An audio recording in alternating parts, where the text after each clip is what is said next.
So many of these objects I actually ended up finding in my basement. Not really my basement, but my grandmother's basement. Now, sorry, I'm coming down with a cold.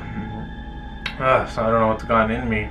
Hopefully no demonic spirits. But that being said, many of these objects I did find in my grandmother's basement when I first moved into her house. And if I'd be honest, I wouldn't be telling you the truth if I told you that it felt a little haunted. But I did the best I did to ignore it. And yes, things presented themselves. Things got creepy. Things were unpredictable. Things became eerie. Things became creepy.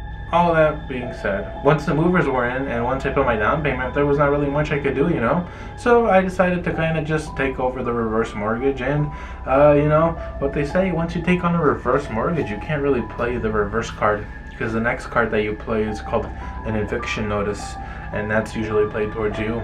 You're on the receiving end of that. That being said, one of the very first objects I ever received was going to be the Chucky doll. I remember I was walking down to the basement and I saw the Chucky doll. Now, a lot of people told me not to touch the Chucky doll, because as you may know, once you touch this voodoo doll, it is oftentimes the end of you. Now, you can imagine how terrified I was to find that out. I was very terrified because I had touched it more than MJ touched those kids, and I mean that respectfully. I'm a big fan of Michael Jackson, and I'll say the same thing that Michael Jackson said to those kids, that I said to the little Chucky doll, just put it on me. That being said, I did not come up with that joke. I heard it somewhere else. I don't want plagiarism. I don't want to be known as that. But that being said, there were many nights where I slept with that doll, and I used that doll, and I hogtied that doll. Things started to get a little eerie when things, let's just say, were not normal anymore. They were creepy. Now you might be wondering, well, what happened? It all started off slowly, and then they started to grow. I would leave the doll in one position, I'd find it in a different position. I put it face down after I had been finished finishing, if you know. Then it started to kind of grow, like I said. One time let's just say I left a certain substance on the doll. When I come home from work, it's completely clean, almost as if it got up and cleaned itself. And then, the worst part, let me take my time with this. I come home from work, and I see the doll with a knife in its hand. Well, that doll, that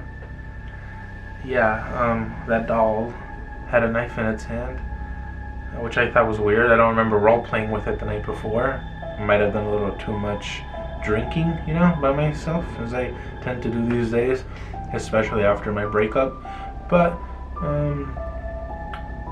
I take the knife out of it, and it has a grip on it, it's not letting go, as if it were living or something.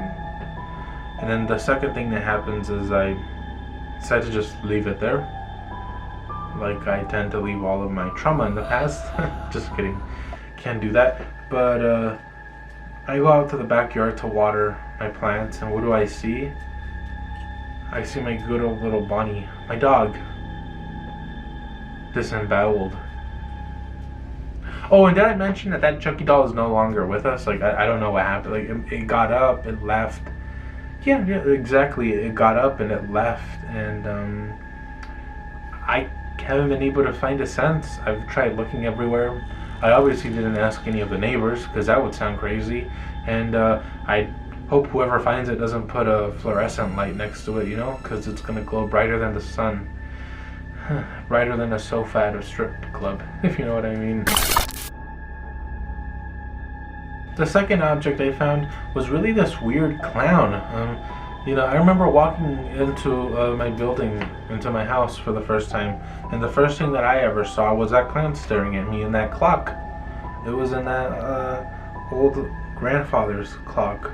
There was a doll in the clock, as you can see, and I don't know. I took it to try to sell it, and the best the lady offered me was actually $500, and somebody, something inside of me told me maybe hold on to it, get another opinion. So I did, and I contacted a friend to ask him if I should sell it for that price, at the pawn shop.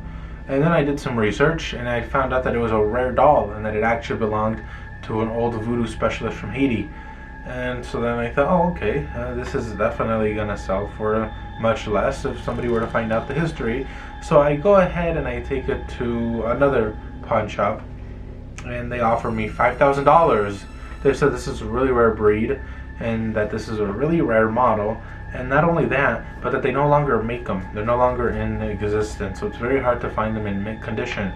And I was able to negotiate the price to about a little higher, $15K, because I actually later ended up getting it authenticated, and it was one of 10 that had been handcrafted by this Haitian voodoo doll expert who had been known as El Matador, and which translates to the killer. Now you can imagine finding all this information. I was terrified. And I go ahead and I sell it for $15K. Now you might have thought that would have been the end of it. Great, one missing doll. I get the second one. I sell it for $15K. Until one day, I come home from work, from my dead-end job, and guess what do I find? The doll. There. The clown doll. Back in the clock. Like, how did that happen? Of course, I decided to get a little greedy and go to another pawn shop. And I sold that one for more of an expensive price. Because once the news got out that this expensive doll had sold for $15K, I figured, well, hell, maybe I can sell it for $20K. Then I thought, no, $25K. So I sell it for $25K. So now I have, how much? You do the math. I have over, probably, what, is it like 40K? I have 40K in my savings. Well, guess what? I come home a week later, and it's back in the same spot. Now, I thought if I just lock it up, everything would be okay. But I wake up the next morning, and it's gone.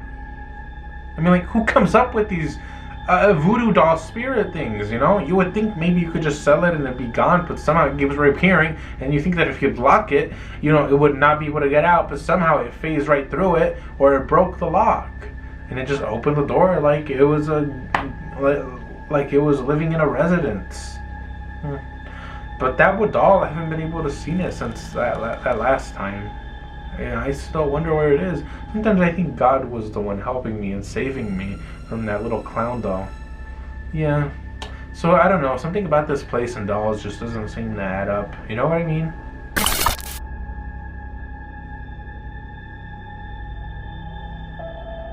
Now, one of my final encounters with, once again, dolls.